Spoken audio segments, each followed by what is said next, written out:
down 30% in 2022. Is Microsoft stock a buy heading into 2023?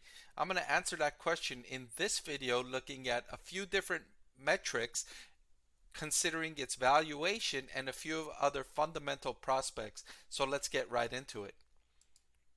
First thing I'm going to look at is Microsoft's quarterly revenue growth going back to 2014. And in the most recent quarter, you see 10.6% revenue growth for Microsoft, fluctuating in the earlier years of this decade, but settling nicely around 15% over the last few years. I would say since 2016, up and down, and then steadily holding above double digits, let's say. And for a company of this size, with revenues of as much as Microsoft has, this is impressive top line growth.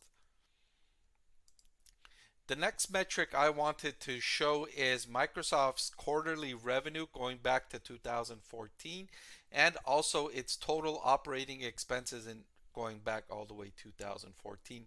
Now, if you've been watching my channel for some time, you've probably heard me complain about companies that have this very fast revenue growth, but at the same time their expenses are rising up just as quickly, if not more. And I kind of argue and say, what's the point there? Why are you working so hard to increase revenue when you're not increasing profitability or leveraging your fixed cost? You're just kind of adding your expenses and revenue, and you're kind of not going anywhere.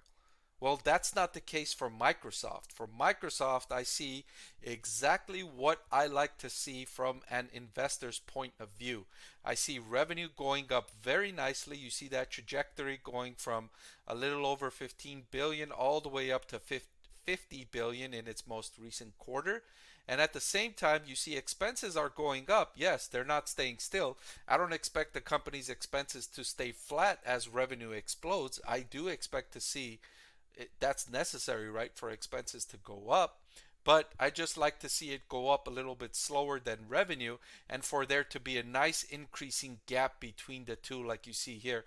Look at the gap as it begins before 2014, and look at how that gap just gets bigger and bigger and bigger. And remember, this is revenue, this is expenses, so revenue minus expenses, the bigger this gap is, the bigger profits are. The bigger profits are. And that's what you want as an investor, is for a company to be increasing profitability, increasing profits as it grows. And so this is exactly what I like to see. This is beautiful in my eyes from an investor's standpoint. The next thing I want to show here is Microsoft's cash flow from operations. This is to check up on what's going on with the revenue and expense side. Sometimes companies can show very good profitability, but at the same time cash flow is not growing, and you kind of ask yourself what's going on there. And there are some accounting tricks that companies can play to make profits look really good, and then you go look at their cash flows and their cash flows don't look so good.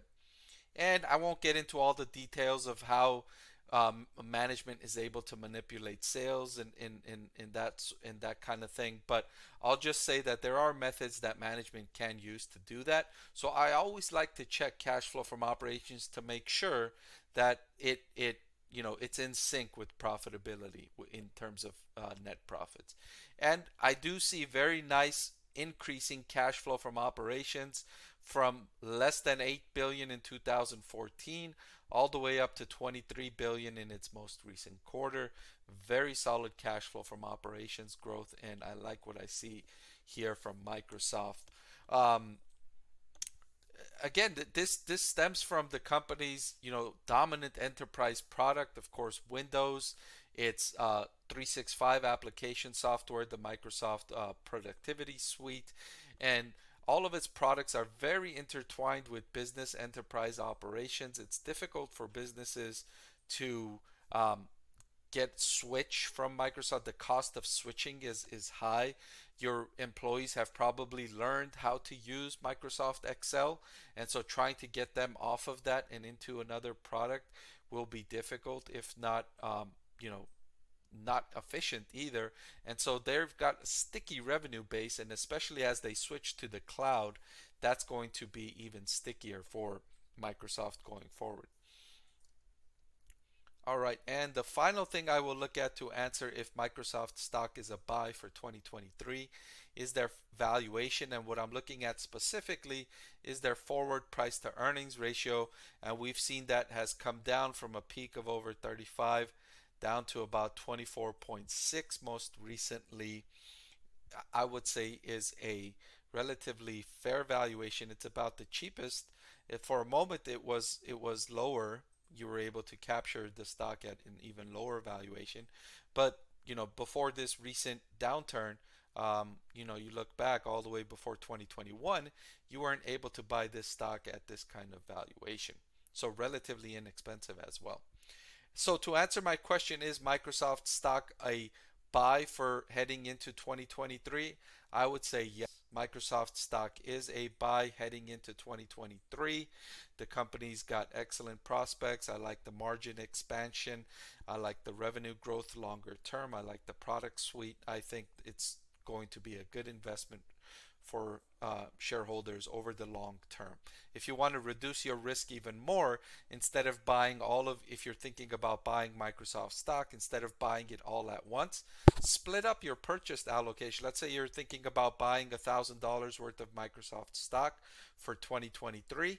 Instead of buying it all $1,000 now, split it up into 5 different pieces of $200 purchases and purchase $200 every month over the next 4 or 5 months. And that way you reduce your risk of buying high right now, and if the stock falls in 2 months from now, you're going to say, oh man, I wish I would have waited. Well, to reduce some of that regret, you can just split up your purchase, your $1,000 or whatever it might be, into 5 or 4 different increments and buy once every month over the next few months, and until you reach your desired allocation amount for 2023. All right, so that's all I've got. Thank you for watching, and I'll see you next time. I want to thank the Motley Fool for sponsoring this video. Visit fool.com/Parkev for the 10 best stocks to buy now.